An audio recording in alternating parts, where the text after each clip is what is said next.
शांति। Today's Murli date आज is की तारीख है 21/9/14 और आज हम रिवाइज कोर्स की अव्यक्त ज्ञान मुरली सुनेंगे।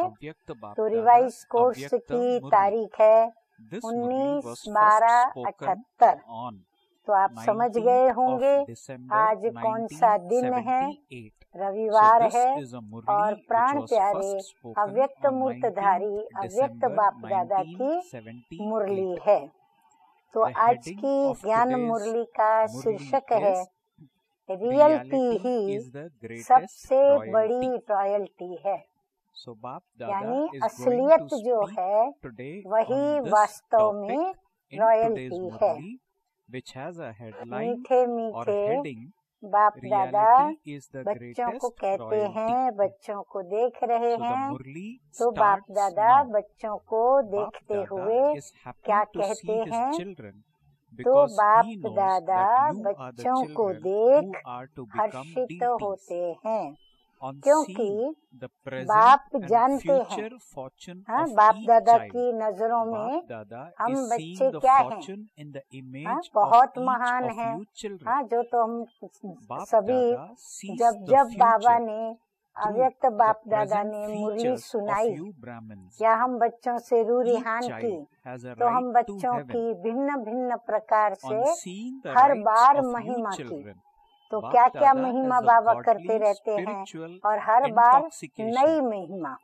तो आज भी बाप दादा हमें क्या कहते हैं महिमा करते हुए कि बाप जानते हैं कि यही बच्चे होवनहार हैं। हाँ, आप लिखते जाएं। फिर बाबा कहते हैं कि हर बच्चे के वर्तमान और भविष्य तकदीर को देखते हुए बाप दादा हर बच्चे की तस्वीर में तकदीर देखते हैं।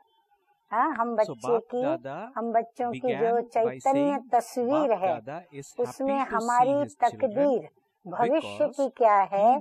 तो हमारे वर्तमान पुरुषार्थ को देखते हुए बाबा देख रहे हैं। आगे बाबा कहते हैं कि ब्राह्मणों के वर्तमान फीचर्स से फ्यूचर को देखते हैं। हम ब्राह्मणों के जो फीचर्स हैं, उन रेखाओं से, चेहरे की रेखाओं से, चेहरे से हमारे भविष्य को देख रहे हैं। आगे बाबा कहते हैं कि हर एक बच्चा स्वर्ग का अधिकारी है। बच्चों के अधिकार को देख बाप दादा को भी ईश्वरीय फकुर है कि सारे विश्व में ऐसे तकदीरवान बच्चे किसी के भी हो नहीं सकते। फिर हम बच्चों को भी फकुर है ना कि हम स्वयं परम पिता परमात्मा के, भगवान के, प्रभु के, ईश्वर के डायरेक्ट बच्चे हैं। ऐसा फकुर बच्चों को भी रहता है कि हमारे जैसी तकदीर किसी की भी हो नहीं सकती। हाँ, सबसे बड़े तो बड़ी यही तकदीर है कि हम बाप के बच्चे बने। बाप दादा आज विशेष रूप से हर बच्चे में एक विशेषता देख रहे हैं। अभी हर एक अपने दिल दर्पण के अंदर ये देखेंगे कि जो बाप दादा विशेषता देख रहे हैं वो मेरे में है या नहीं। तो क्या विशेषता देख रहे हैं बाप दादा? तो हर एक में रियलिटी की रॉयल्टी कहाँ तक आई है। बाहरी रूप से हमको रॉयल नहीं बनना है कि ऊंचे ऊंचे क्वालिटी के कपड़े पहन लिए या फिर ऊंचे ऊंचे प्रकार से स्वयं को हमने तैयार कर लिया। बाबा कहते नहीं, लेकिन रियलिटी की रॉयल्टी तो वो कहाँ तक आई है। क्योंकि स्लोगन है ये, जैसे नोट कर लें, रियलिटी ही रॉयल्टी है। हाँ, घड़ी घड़ी स्वयं को पक्का कराएंगे कि असलियत ही हमारी रॉयल्टी है ना, खानदानी है। इससे बड़ी रॉयल्टी और कोई नहीं है। रॉयल्टी किन बातों की और रियल्टी किस बातों। अब बाबा हमें रियल्टी और रॉयल्टी इन दोनों शब्दों की परिभाषा भी सुना रहे हैं। पहले अपने स्वरूप की रियल्टी का अर्थ बाबा ने बताया कि अपने स्वरूप की रियल्टी।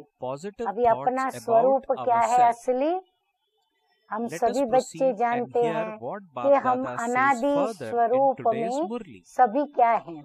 अगर रियल्टी अर्थात अपने असली स्वरूप की सदा स्मृति है, तो स्वरूप की रियल्टी से इस स्थूल सूरत में भी अलौकिक रॉयल्टी नजर आएगी।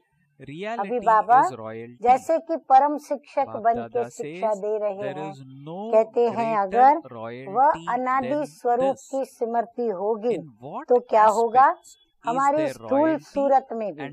हाँ, ये शरीर के जो शरीर की सूरत है उसमें भी क्या नजर आएगा, अलौकिकता नजर आएगी। जो भी देखेंगे उनके मुख से यही निकलेगा। क्या निकलेगा?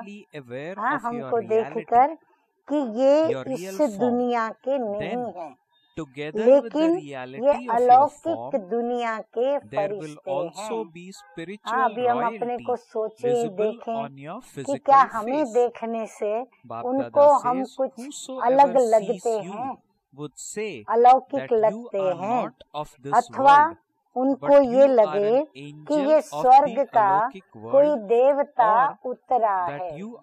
हाँ, या कोई ये स्वर्ग से कोई अलग देवता नीचे उतर कर आए हैं, ऐसे रॉयल्टी का अनुभव होगा। ये रॉयल्टी का अनुभव देखने वालों को होगा। दूसरी बात बाबा कहते स्मृति में भी रियल्टी। स्मृति में रियल्टी क्या है? आत्मा को किसको याद करना है? कोई भी देहधारी को आत्मा को याद नहीं करना है, लेकिन बाबा कहते हैं रियल्टी अर्थात एक बाप दूसरा न कोई। हाँ, सिर्फ और सिर्फ हम चलते फिरते उठते बैठते खाते पीते किसको याद करेंगे? एक बाप को ही याद करेंगे। तो ये रियल्टी वालों की निशानी। इस रियल्टी की स्मृति से कर्म में व बोल में रॉयल्टी दिखाई देगी। पहले तो बाबा ने कहा चेहरे पर अलौकिकता दिखाई पड़ेगी।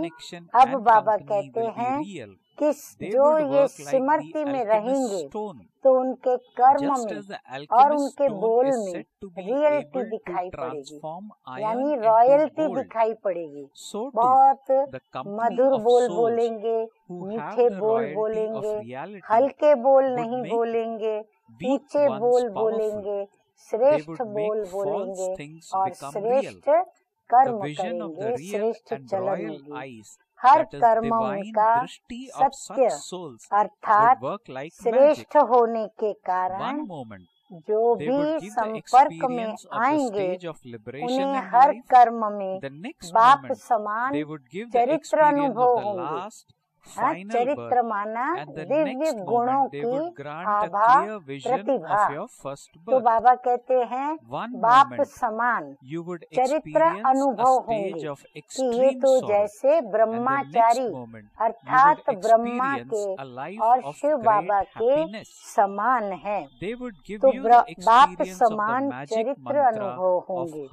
फिर हर बोल में बाप के समान अथॉरिटी और प्राप्ति की अनुभूति होगी।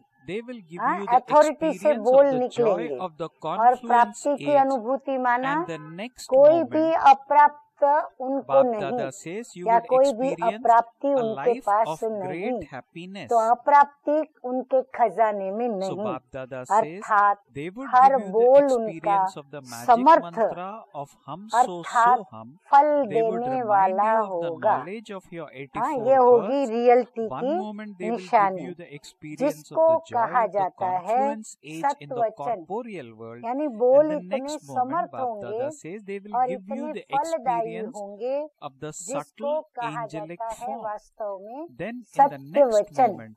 हाँ, क्योंकि सत्य वचन को ही सफलता प्राप्त होती है, सत्य बोल को ही सफलता मिलती है। ऐसे कर्म और बोल में रियलिटी की रॉयल्टी होगी। उनका संपर्क अर्थात संग रियल होने के कारण संग भी क्या करेगा, पारस का कार्य करेगा। हाँ, जैसे लोहे को पारस छू लेवे तो क्या होगा, कहते हैं लोहा भी पारस बन जाता है, यानी सोना बन जाएगा। तो रियल होने के कारण संग जो उनका लगेगा तो पारस बन जाएंगे।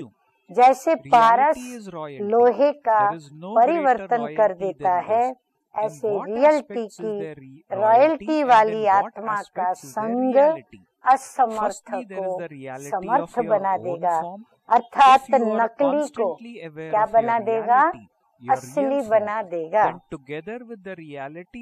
ऐसी आत्मा के रियल और रॉयल नयन अर्थात दिव्य दृष्टि जादू की वस्तु के समान काम करेगी। जैसे कोई को नजर किस पर पड़ी तो जैसे ऊपर कोई जादू हो गया, तो उनके नैन जादू का काम करेंगे। अभी अभी जीवन मुक्ति की स्टेज की अनुभूति, अभी अभी लास्ट अंतिम जन्म, अभी अभी फर्स्ट जन्म का स्पष्ट साक्षात्कार कराएंगे, अभी अभी अति दुखी स्टेज, अभी अभी अति सुखमय जीवन का अनुभव कराएंगे। हम सो हम के जादू मंत्र का अनुभव कराएंगे, अर्थात 84 जन्मों का ही ज्ञान स्मृति में दिलाएंगे। यानी बाबा अभी पूरा बता रहे हैं कि जादू क्या होगा उनके ऊपर, पूरे उसको 84 जन्मों का अपना उसको जैसे कि साक्षात्कार हो जाएगा। अभी अभी संगम युग के अलौकिक जन्म का अनुभव, अभी अभी देखो तो सतयुगी देवता जन्म का अनुभव, और अभी अभी देखो तो सुखमय जीवन का अनुभव, अभी अभी देखो तो दुखमय जीवन का अनुभव, और फिर अभी अभी देखो तो संगम युगी ब्राह्मण, फिर ब्राह्मण से फरिश्ता, और फिर फर्स्ट जन्म। तो जैसे उसके आगे पिक्चर की कोई फिल्म की रील चलती हो, ऐसे उनको 84 जन्मों का अनुभव होगा। फिर हम सो हम के जादू के मंत्र का अनुभव कराएंगे। हाँ, हम सो क्या थे, हम सो पहले आत्मा, सो देवता, फिर देवता से क्षत्रिय, वैश्य, शूद्र, फिर ब्राह्मण, सो फरिश्ता, सो हम अनादि स्वरूप में, फिर से पवित्र सतु प्रधान आत्मा। तो ये हम सो हम के जादू मंत्र का भी अनुभव कराएंगे, अर्थात 84 जन्मों का ही ज्ञान स्मृति में दिलाएंगे। उसको सेकंड में क्या हो जाएगा, 84 जन्मों की स्मृति होगी। अभी अभी स्थूल वतन संगम युग के सुखों की अनुभूति कराएंगे, फिर अभी अभी सूक्ष्म फरिश्ते स्वरूप का अनुभव कराएंगे।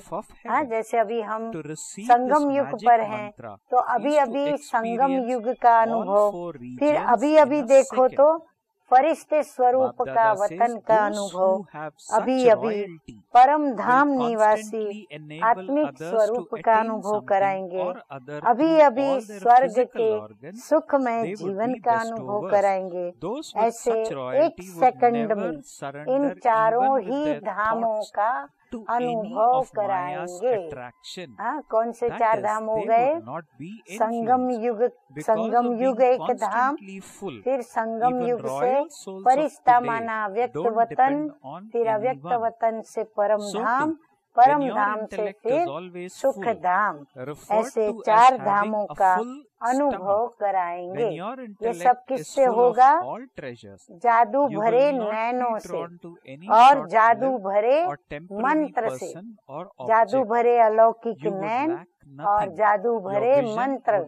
कौन सा मंत्र? हम सो हम, ये है जादू भरा हमारा मंत्र। आगे मीठे मीठे बाप दादा कहते हैं ऐसे रॉयल्टी वाले, ऐसे रॉयल्टी वाले सदा सर्व कर्मेंद्रियों के द्वारा कोई न कोई प्राप्ति कराने वाले। ऐसे जो रॉयल होंगे, रियल होंगे बच्चे, वो क्या करेंगे? उनकी प्रत्येक कर्मेंद्रिय के द्वारा कोई न कोई उनको प्राप्ति का अनुभव होगा, अर्थात वो देने वाले दाता होंगे। जो भी कर्म करेंगे दाता बन करके जैसे दे रहे हैं।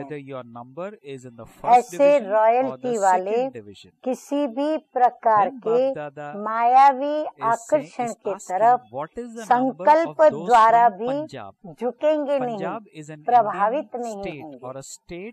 और उनकी विशेषता क्या दिखेगी कि कभी भी वो किसी भी माया के प्रभाव में नहीं आएंगे। किसी भी मायावी व्यक्ति, वस्तु, पदार्थ उनके आकर्षण में आकर्षित होकर के झुकेंगे नहीं, अर्थात गुलाम नहीं बनेंगे और उनसे प्रभावित नहीं होंगे। जैसे आजकल की रॉयल्टी वाली आत्माएं सदा भरपूर रहने के कारण यहाँ वहाँ किसी के अधीन नहीं होती। जैसे अभी भी रॉयल माना अक्सर संपत्तिवान को, धनवान को या बड़े बड़े घरों में, महलों में रहने वालों को क्या कहा जाता है? रॉयल कहा जाता है।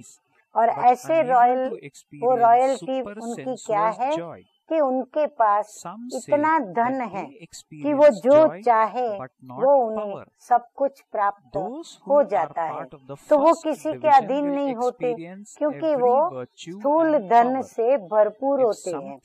ऐसे सदा बुद्धि भरपूर रहने के कारण स्थूल में कहते हैं कि पेट भरा हुआ है और यहाँ बुद्धि हर खजाने से भरपूर होंगी। वो बुद्धि से और पेट से भरे हुए रहेंगे।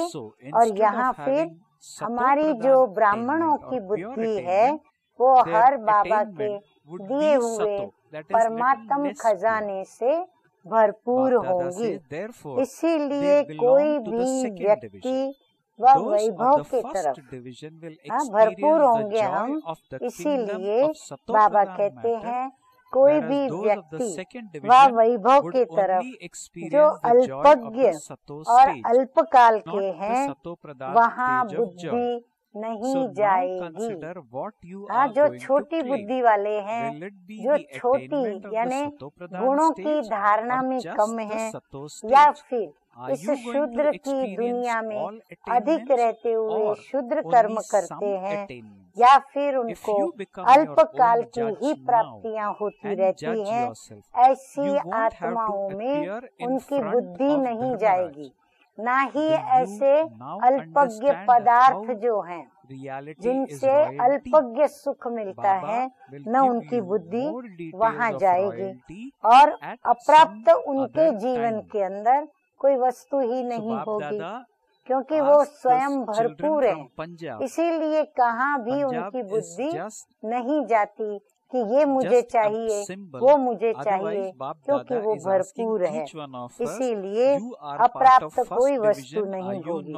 जो लेने के लिए कहाँ उसकी नजर जाए, हाँ जो उसको चाहिए, क्योंकि उसको भरपूर होने के कारण मान भी भरपूर मिलता है, शान में भी भरपूर रहते हैं, हर प्रकार से सभी उनको मान्यता देते, सत्कार करते, तो इसीलिए उसकी बुद्धि कहीं पर भी जाती नहीं। उनके नैनों में क्या दिखाई पड़ता, सदा बिंदु रूप बाप समाया हुआ होगा। हाँ, उनके नैनों में बाबा दिखेगा। ये है रॉयल्टी अर्थात रियलिटी, रियलिटी अर्थात रॉयल्टी, रॉयल्टी अर्थात रियलिटी। ये देह भी रियल नहीं, बाबा कहते ये देह भी क्या है, ये भी रियल नहीं, देह ही रियल है, उसमें जो आत्मा है वो असली है। तो अपने आप से पूछो कि रियलिटी की रॉयल्टी कहाँ तक आई है। जो रियल है वो अविनाशी है और जो रियल नहीं है वो विनाशी है। तो अपने आप से बाबा कहते पूछो, चेक करो कि अपने अंदर ऐसी रियलिटी की रॉयल्टी कहाँ तक आई है। यानी हम स्वयं को कितना अशरीरी समझ करके और हर मन वचन कर्म के कर्म करते हैं। नंबरवार तो होगी ना, तो मेरा नंबर कौन सा है? बाबा कहते सब नंबरवार तो होंगे ही। अब देखो ये कि मेरा नंबर उसमें कहाँ है, कितनावा है। तो मेरा नंबर कौन सा है ये चेक करो।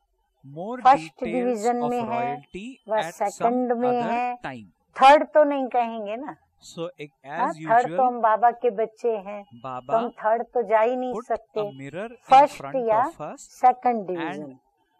तो अभी पंजाब का ग्रुप मधुबन में सामने है, तो बाबा पंजाब के ग्रुप से पूछ रहे हैं कि पंजाब का नंबर कौन सा है। सब फर्स्ट डिवीजन वाले हैं ना।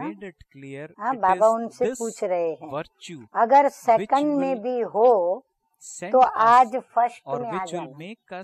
आज माना आज का दिन ही नहीं, पर आज से फर्स्ट में आ जाना। सेकंड नंबर वालों को भी संगम युग में सर्व प्राप्ति की अनुभूति नहीं होगी।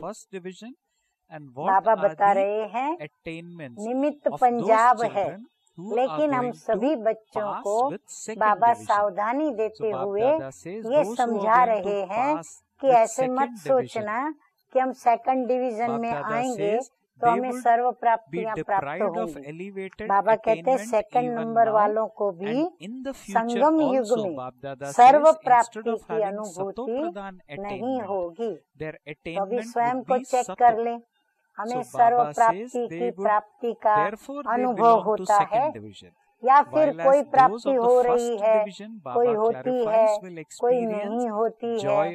अभी मेहनत करनी है बाकी, तो और प्राप्तियां हो हमको, तो ये हमको अपने चार्ट में देखना है। कोई प्राप्ति होगी या नहीं भी होगी, हाँ चेक करेंगे। तो बाबा कहते हैं आप देखेंगे सेकंड डिवीजन वालों को कोई प्राप्ति होगी भी और कोई प्राप्ति उनको नहीं भी होगी।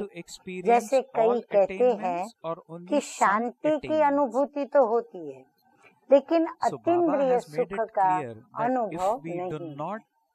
अब है तो बाबा के बच्चे, तो कहते हैं शांति का अनुभव बराबर होता है, परंतु अतीन्द्रिय सुख जो कहते हैं वो हमने अभी तक अनुभव नहीं किया है। खुशी की अनुभूति होती है, लेकिन शक्ति रूप की अनुभूति नहीं। खुशी का अनुभव करते हैं, लेकिन खुशी जब खुशी का प्रसंग है, खुशी का वातावरण है, खुशी की परिस्थिति है, तब तक वो खुशी का अनुभव करते हैं। बाद में वो खुशी गायब हो जाती है। तो शक्ति रूप का अनुभव, ताकि खुशी भी अविनाशी रूप से हमें अनुभव हो, वो अनुभूति नहीं होती। अब फर्स्ट डिवीजन वालों की क्या विशेषता, फर्स्ट डिवीजन वाले को हर गुण की अनुभूति और हर शक्ति की अनुभूति होगी। हाँ, उसको ऐसे नहीं कभी गुण की अनुभूति होवे, कभी नहीं होवे, कभी शक्ति की अनुभूति होती है, कभी नहीं होती है। नहीं, फर्स्ट डिवीजन वाले को हर गुण की भी अनुभूति होती है और हर शक्ति की भी उसको अनुभूति होती है। अगर कोई भी कमी है अर्थात 14 कला, तो वो सेकंड डिवीजन में। अगर थोड़ी सी भी कमी हो गई तो बाबा कहते हैं वो किस में चला जाएगा? 14 कला माना त्रेता युग में सेकंड डिवीजन में चले जाएंगे। ऐसी आत्माएं भी, ऐसी आत्माएं अभी भी श्रेष्ठ प्राप्ति से वंचित रह जाती है। कौन सी आत्माएं? सेकंड डिवीजन वाली। तो वो बाबा कहते हैं वो अभी भी श्रेष्ठ प्राप्ति से वंचित रह जाती हैं और भविष्य में भी सतो प्रधान प्राप्ति के बजाय सतो को प्राप्त करती है। हाँ, सतयुग में है सतो प्रधानता, त्रेता में है सतो। तो बाबा कहते हैं वो आत्मा सतो प्रधानता में नहीं रहती, सतो प्रधान सुख नहीं ले पाती, लेकिन वो कहाँ होती है? सतो प्रधान से वंचित वो भविष्य में सत्यों का अनुभव करती है। तो अब सोचा कि क्या लेना है, तो पंजाब वालों ने सोचा कि अभी क्या करना है, फर्स्ट डिवीजन में आना है या सेकंड डिवीजन में आना है। सतो प्रधानता की प्राप्ति व सतो की प्राप्ति करनी है। क्या करना है? सतो प्रधानता की प्राप्ति करनी है, यानी सतयुगी बादशाही लेनी है, या फिर त्रेता युग में राम के राज्य में आना है। सर्व प्राप्ति की अनुभूति व कोई प्राप्ति की अनुभूति। हाँ, सर्व प्राप्ति माना अविनाशी रूप से सर्व प्राप्तियाँ हमारे खजाने में, और अल्पकाल की प्राप्ति माना कोई प्राप्ति का खजाना हमारे पास, जो कभी होगा तो कभी नहीं भी होगा। खुद ही अब अपने जज बनो। बाबा कहते हैं अब खुद ही देखो कि मेरे पास क्या है, तो अभी खुद के खुद ही जज बन के चेक करो। तो धर्मराज के पास जाना नहीं पड़ेगा।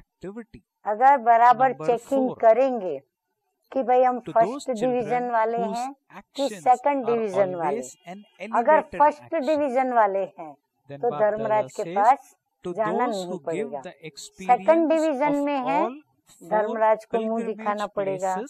तो समझा रियलिटी ही रॉयल्टी कैसे है। फिर सुनाएंगे कि रॉयल्टी का विस्तार और भी क्या है।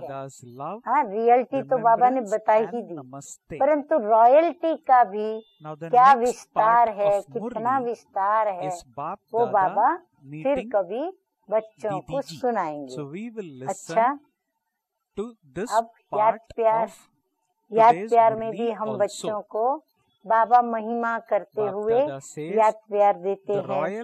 तो सभी नोट करेंगे, ऐसे सदा रॉयल्टी में रहने वाले, फिर सदा सर्व प्राप्ति के अनुभवी स्वरूप, फिर तीसरा हर कर्म चरित्र अर्थात श्रेष्ठ कर्म करने वाले, फिर चौथा एक सेकंड में चारों धाम का अनुभव कराने वाले। हाँ, स्वयं करेंगे तब तो दूसरों को कराएंगे, तो कराने वाले। ऐसे श्रेष्ठ तकदीरवान बच्चों को बाप दादा का याद प्यार और नमस्ते। हम रूहानी बच्चों की रूहानी बाप दादा को याद प्यार, गुड मॉर्निंग और नमस्ते नमस्ते। अभी हम वरदान और स्लोगन सुनने से पूर्व बड़ी दीदी जो कि संस्था की जैसे प्रकाशमणि दादी जी प्रमुख मुख्य प्रशासिका थी, ऐसे बड़ी दीदी जी भी प्रमुख मुख्य प्रशासिका थी। तो मीठे मीठे अव्यक्त बाप दादा बड़ी दीदी जी से जो बातचीत की उसका समाचार आपको सुना रही हूँ। तो दीदी जी से बातचीत करते हुए अव्यक्त बाप दादा बोले कि भविष्य राज्य की रॉयल फैमिली अभी से प्रत्यक्ष होती जाएगी ना। हाँ, बाबा कहते हैं ऐसा लगता है ना कि अभी से ही सभी नंबरवार सबका दिखाई पड़ेगा। जो बाप दादा के बोल सुने हैं कि अंत में सब स्पष्ट साक्षात्कार होगा, तो क्या वह दिव्य दृष्टि से होगा? हाँ, बाबा उनसे पूछ रहे हैं साक्षात्कार में होगा कि साक्षात रूप में होगा। हाँ, एक होता है ध्यान में जाने के पश्चात होवे, और एक है अभी हमको सन्मुख में समझ में आ जावे कि ये साक्षात किस पद पर आसीन होंगे। सबको दिव्य दृष्टि से साक्षात्कार होने का ड्रामा तो और होगा, लेकिन ये साक्षात रूप में साक्षात्कार होगा। बाबा कहते ध्यान में जाकर के जो देखेंगे वो तो बात ही कुछ ड्रामा अलग टाइप का होगा, लेकिन अभी प्रैक्टिकल में साक्षात स्वरूप में साक्षात्कार तुम बच्चों को होगा। अभी जल्दी ही हर एक आत्मा अपनी रियलिटी के द्वारा रॉयल्टी का प्रत्यक्ष रूप दिखाएगी। अभी प्रैक्टिकल में दिखाई पड़ेगा कौन कौन रियल है और कौन कौन कितने रॉयल है, जिसमें ये किसको भी क्वेश्चन नहीं होगा कि ये होंगी या नहीं होंगी, ये होगा या नहीं होगा। अभी तो आपस में अगर नंबर भी निकालो तो फिर भी क्वेश्चन उठते हैं कि ये कैसे, ये ऐसे, लेकिन अभी जल्दी ही प्रत्यक्ष देखेंगे ये कैसे नंबर ले सकती है, ये तो अभी ऐसे है, तो अभी नहीं होगा। आगे बाबा कहते हैं कि राजा कौन, रानी कौन, व रॉयल फैमिली कौन। बाबा कहते तुमको आगे चलकर ये सब स्पष्ट समझ में आएगा, और इसके भी पुरुषार्थ की गति बड़ी गहन है। हाँ, बाबा ने कहा उसकी भी गति बड़ी गहन है। समान होते हुए भी, चाहे अभी प्लस में दिखाई भी देते हो, फिर भी पुरुषार्थ की गुह्य गति होने के कारण नंबर 1, 2 हो ही जाएगा। भले अभी वो प्लस में दिखाई पड़ते हैं कि भाई ये जैसे फर्स्ट जा रहे हैं, लेकिन आगे चलकर पुरुषार्थ की गुह्य गति होने के कारण नंबर 1 जो है वो 2 हो ही जाएगा।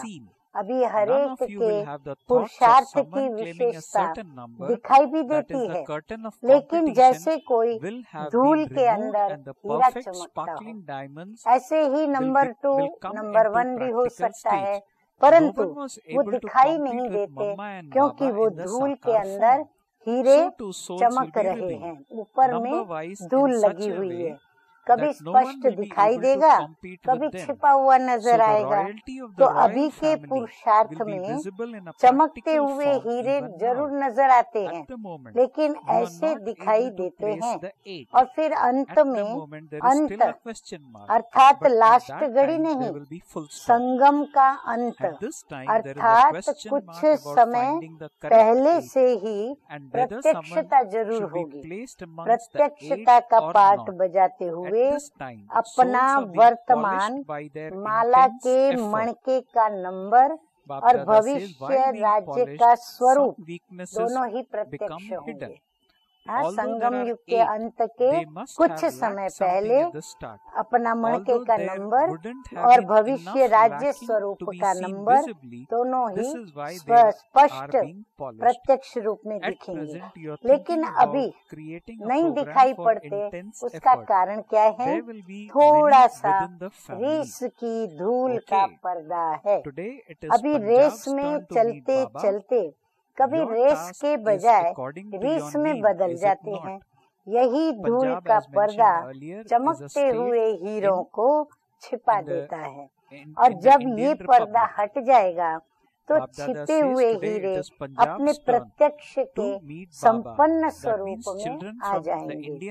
ये पर्दा समाप्त हो जाएगा। संपन्नता का साक्षात्कार होने से कोई में संकल्प ही नहीं उठेगा कि यह भी ये नंबर ले सकते हैं। आश्चर्य नहीं होगा उसमें, अर्थात रीस का पर्दा खत्म हो जाएगा और संपन्न हीरे चमकते हुए स्टेज के ऊपर प्रत्यक्ष हो जाएंगे। रीस करने वाले की रीस खत्म हो जाएगी, नंबर 2 से वो नंबर 1 में आ जाएंगे और किसी को संकल्प भी नहीं चलेगा और वो चमकते हुए हीरे स्टेज के ऊपर प्रत्यक्ष दिखाई पड़ेंगे।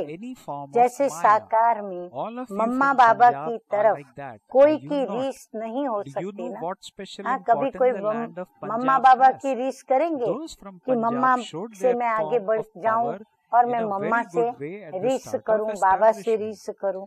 ऐसे नंबरवार इतने स्पष्ट होंगे जो कोई रीस कर ही नहीं सकते। ऐसे रॉयल फैमिली अभी से ही रॉयल्टी में दिखाई देंगी। अभी तो 8 नंबर भी नहीं निकाल सकते ना। हाँ, अभी तो वो भी मुश्किल हो रहा है।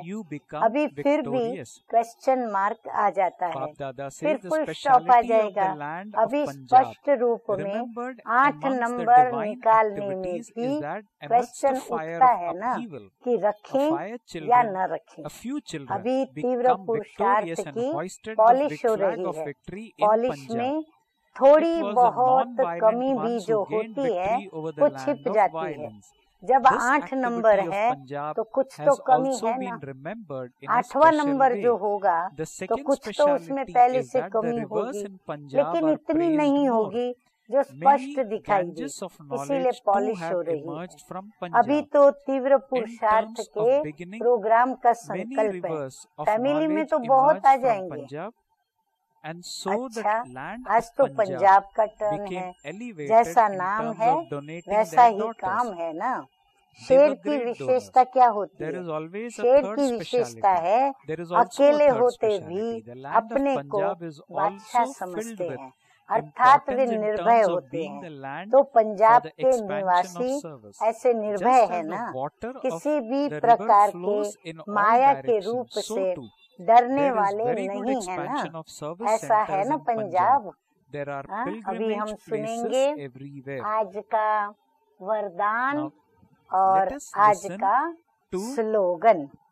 तो आज का वरदान है कि मन मना भव के मंत्र के द्वारा, मन मना भव के मंत्र के द्वारा मन के बंधनों से छूटने वाले निर्बंधन, मन के जो बंधन है अंदर के, उससे छूटने वाले निर्बंधन ट्रस्टी भव। जब बंधन समाप्त हो जाएंगे तो स्थिति कैसी हो जाएगी? ट्रस्टीपन की हो जाएगी।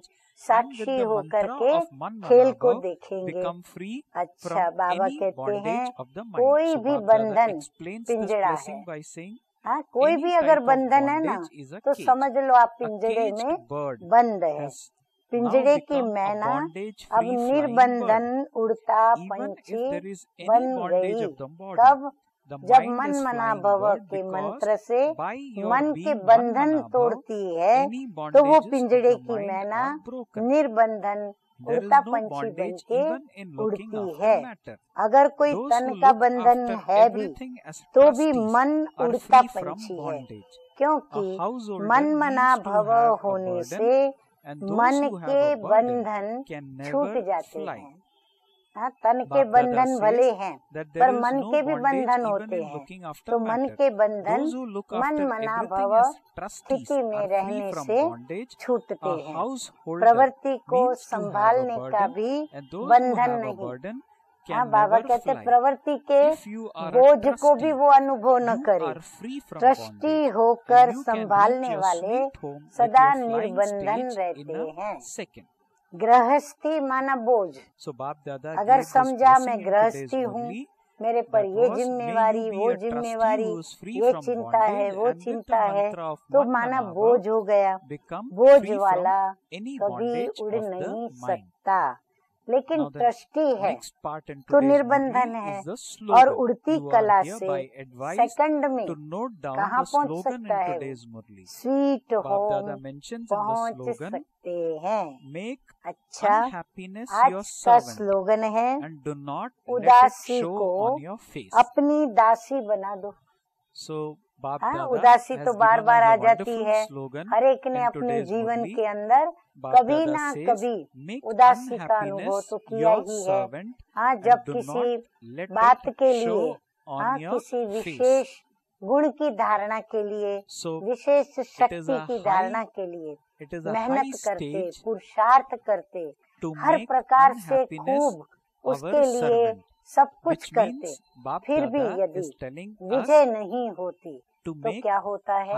असफलता उसे उदास कर देती है, निराश कर देती है। तो फिर वो जैसे उस समय माया के गुलाम बन जाते हैं, हाँ, जैसे उसके दास बन जाते। फिर उदासी जो कहती वही करते। उदासी कहती है किसी भी फंक्शन में तुझे नहीं जाना है, तू एकांत में बैठ जा, अकेले में बैठ। फिर वो उदास व्यक्ति कहेगा मुझे सभी के बीच में नहीं आना है, मुझे अकेले में अच्छा लगता है, मुझे एकांत चाहिए। फिर एकांत में मन दुखी दुखी और वही बीती हुई बात को, अपने पुरुषार्थ को, मेहनत को याद करता रहेगा, दुखी होता रहेगा।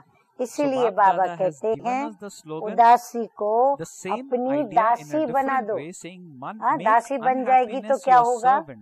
उदासी जैसे ही आपके पास आई आपको उदास करने कि चलो एकांत में बैठो, आप एकांत में न जा करके और उसे आप गुलाम बना करके कहेंगे तू तेरा काम कर, मैं तो ये चला मेरे संगठन के बीच में, तो उसको गुलाम की तरह चलाएगा, माना उसका मालिक बन जाएगा। तो उदासी को अपनी दासी बना दो और उसे चेहरे पर आने न दो। चेहरे पर आएगी तो माया पकड़ लेगी। जैसे बाबा कहते हैं ना, अगर मन के अंदर संकल्प आया तो कहीं ना कहीं कोई द्वार खुला रखा, तो चेहरे पर भी वो लाना कि मैं असफल हुआ या सफल हुई, दुखी हुए, और अगर उसकी चेहरे पर रेखा लाई तो रेखा क्या कर देती है? माया के प्रवेश करने का, उदासी का गेट खोल देती है। गेट खुल जाता है तो चेहरे पर आ जाता है, चेहरे पर उदासी छा जाती है तो माया आती है उनको उदासी को पालना देने के लिए। तो इसीलिए उसके मालिक बने, चेहरे पर न आने दे और उदासी को दासी बना दे। अच्छा, ओम शांति।